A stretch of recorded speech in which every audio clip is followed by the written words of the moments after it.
to She Can and She Will, shining a spotlight on women who have inspiring stories to share and how they are living their best lives, all to inspire you to live yours. Well, I'm being joined today by Wendela Whitcomb Marsh, also known as Wendy, but I'll call you Wendy going forward. Thank you for joining me today. Oh, thank you for having me. Awesome. So let's start with, when you wake up in the morning, what's something that just gets you going and you look forward to in your day? Well, since I retired back in 2016, this is where I come. As soon as I finish getting ready, this is the roll top desk that I inherited from my mother. And that's where I journal. This month I'm writing a haiku every day, just for fun. Cool. And that's where I write my books. And this is where I see clients and do things like this. So what is it that you do? What do you write about? What's some of the stuff that you do? I write about autism. I'm not autistic myself, but my late husband, 2 of our 3 kids, most of the people that I hire in my business are autistic women. And this has been my field of study before I even realized that my family members were also autistic. Last to know. I just signed a contract for my 9th book, but some of them are recognizing autism in women and girls. And then a series called Adulting While Autistic is like a 5-book series. Oh, so tell me a little bit more about your books. And now you're focusing on autism. Is there a certain area in the spectrum, or what is it that you focus on in your books? Is it educating? Yes, is it entertaining? Is it both? Or I try to be a little entertaining, but I'm really talking to late diagnosed autistic people. The autism spectrum is very broad, wide, tall, and right. Deep. And it includes people who are identified when they're very young. And then it includes people who learn sometimes in kindergarten how to mask and pretend to be like other people, and often don't realize that everybody's not doing the same thing until they're adults and they're exhausted from masking.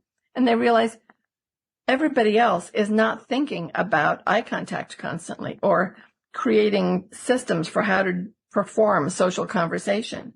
You know, neuromajority people never even think about eye contact. We don't have a system for, can I look at the eyebrows instead of the eyeballs, if that's weird. Mm-hmm. You know, look for 3 seconds, look away for 2 seconds, look back for 5 seconds, counting in their head the seconds. And I realize they've been doing all this work just to be accepted in society, and the rest of us are just coasting. And that's when they realize maybe there's something different about me. And I don't want to say something wrong, because there's nothing wrong with being autistic, but it is a different brain, and it's not the majority. It's always difficult to be in the minority. Mm-hmm. So have you noticed in your practice that there are a large number of people, would you say, that have some sort of autism that never knew it? Yes. It's coming to the forefront now, partly due to things like social media and TikTok. Mm-hmm. A lot of women who are searching for, is there anybody like me? Why do I feel so different? And then they find people who are describing their experience, and they're going, wow, I can really relate to the comedian Hannah Gadsby or somebody else. And then that person says they're autistic. It's like, but those are all just normal things, because that's me.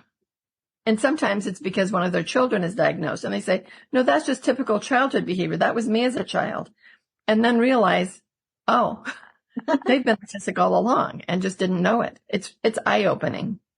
Well, that's great. So can you tell me, is there an experience or an event that helped steer you down your current path? Actually, there is. My family having autistic people in it certainly gave me an interest. I mean, I think I was interested in the characteristics of autism, or I wouldn't have married an autistic man. Right. We didn't know he was autistic. We just fell in love. And in 2009, when he was 54, he had a heart attack and died suddenly. Mm-hmm. And, we all experience loss. And so people understand everything changes. Your world, who you are. Even though I thought that I was, I was the breadwinner in the family. He was taking care of the kids and getting everybody to their appointments. We just kind of flipped that. But even though, I wasn't like a dependent wife who had lost my support. I'd lost my heart and soul. Mm-hmm. And at first, you just have to kind of do an impression of yourself and get through. And for 7 years, it's good not to try to change everything at once. For 7 years, I did an impression of myself. I kept going to work. At that time, I was evaluating toddlers and preschoolers for autism for a county in California.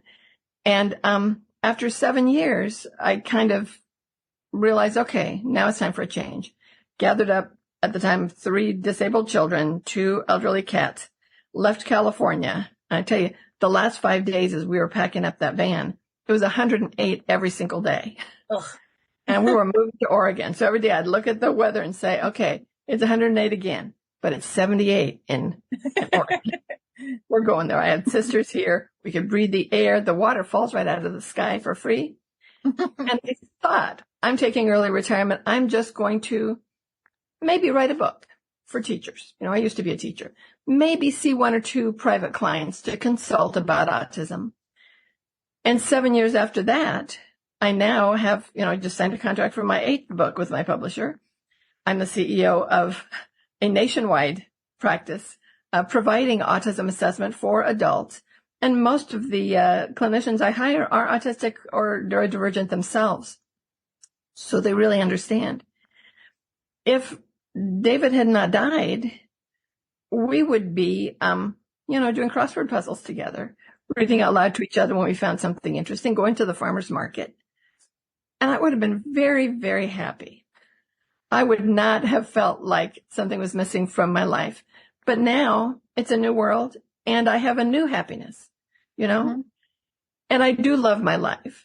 But I recognize that if I were still married to my love of my life, that would be more my life and more my focus is just the family. But things change and we go with the change and then find new kinds of joy. And for me, work and my practice and my books is a new kind of joy for me. Had you ever thought of becoming an author until you decided? So maybe, I sort of am a believer in everything happens for a reason. Your books are helping a lot of people. So maybe that's the path you were supposed to go down. Well, thank you. Since it is the path I'm down, I'm going to say, yeah. I don't think God said, oh, you're not going to write a book unless I take your husband from you. Well, let's just kill him now. I don't think it's that kind of a life, but I do think that when things happen that throw us for a loop, the thing to do is to make it better. Mm-hmm. If I weren't writing these books, somebody else would be. But it's my path. It's what I'm doing, and I'm happy doing this. So along the way, was there a leader or a mentor that helped guide you at all? I think my dearest mentor was my mother. She was very wise.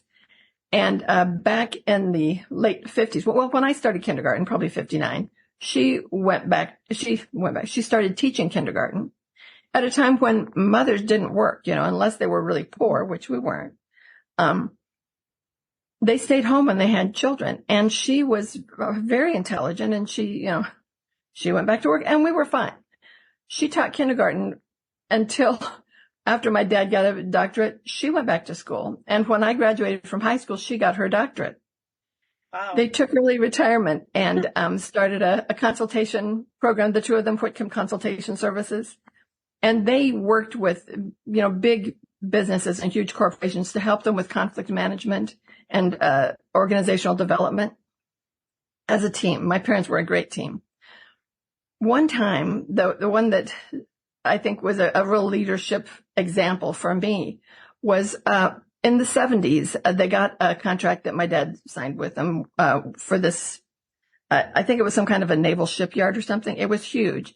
And in the 70s, that kind of a business was all men. There would be no women employees. So after they signed with Whitcomb Consultation Services, the president of the company says, oh, by the way, I know you work with your wife, but I know my guys and they will never listen to a woman.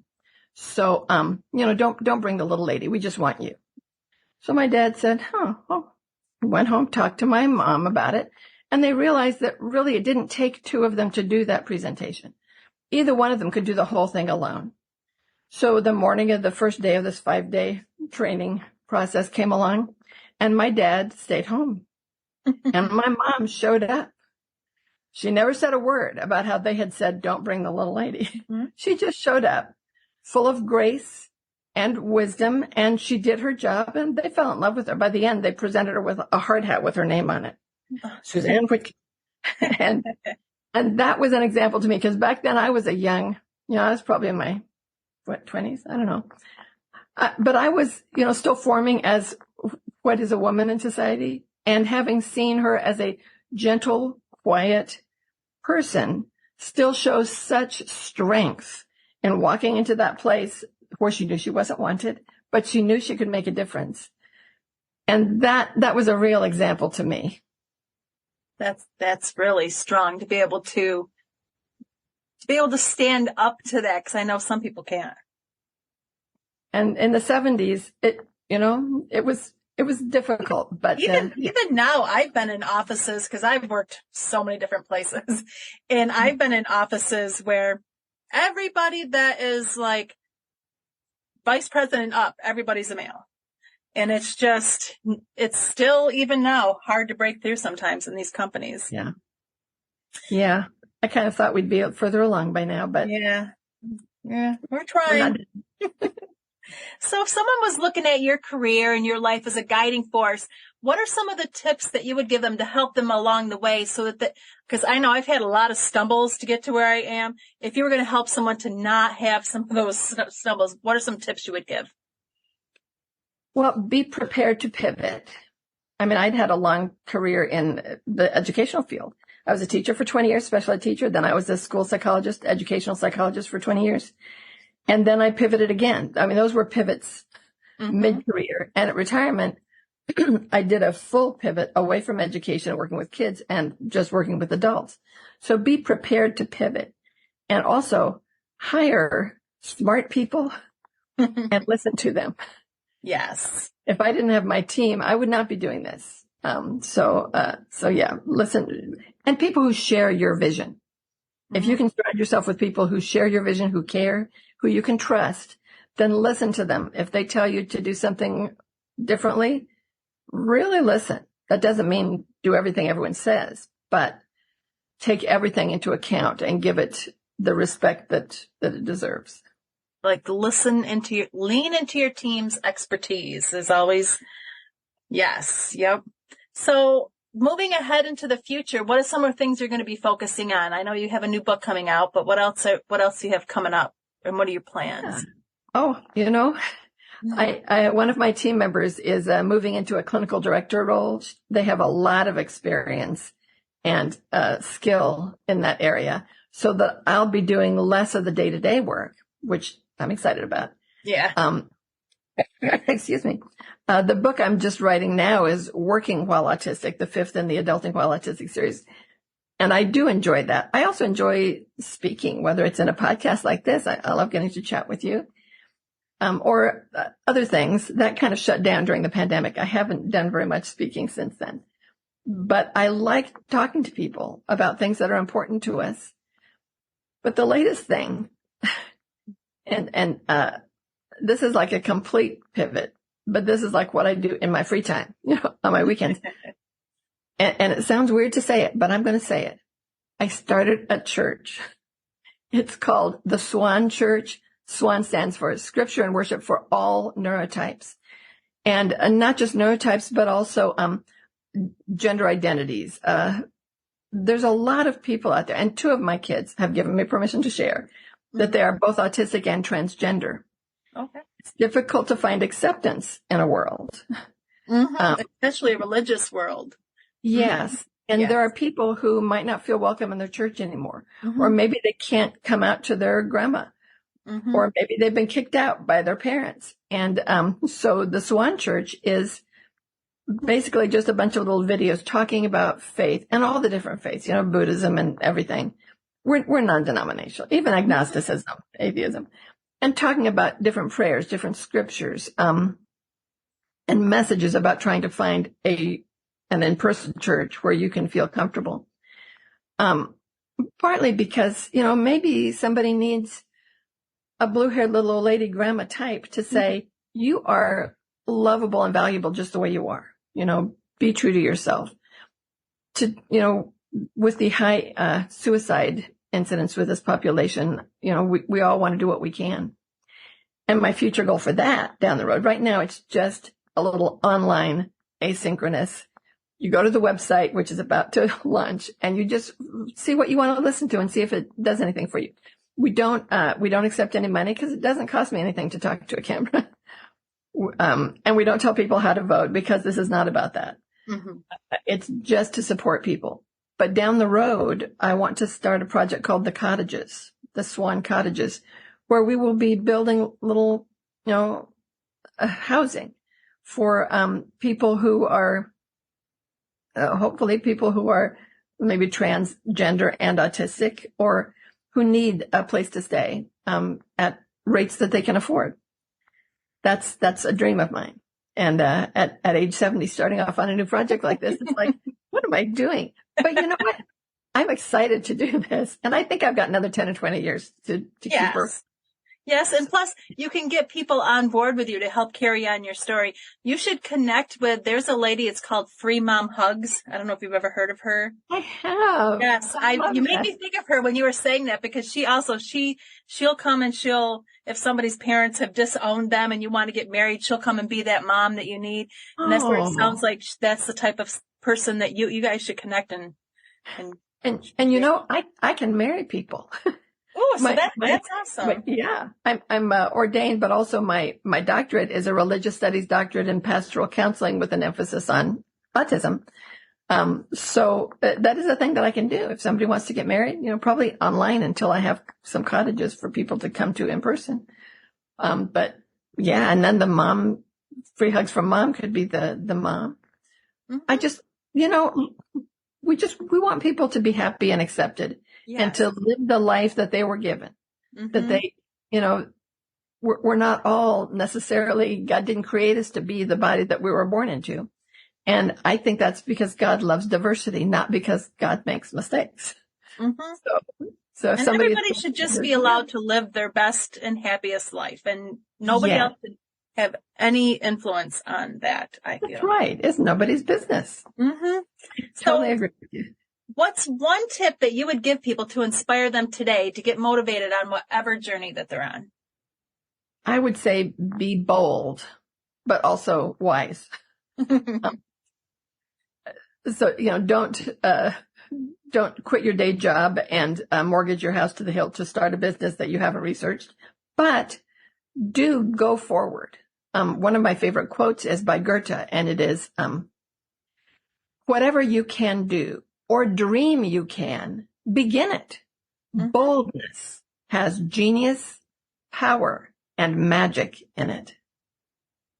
I love that. Be bold. Well, Wendela, thank you so much for taking the time to join us today. I love your story. Oh, thank you for having me. It was fun to get to chat to you about it.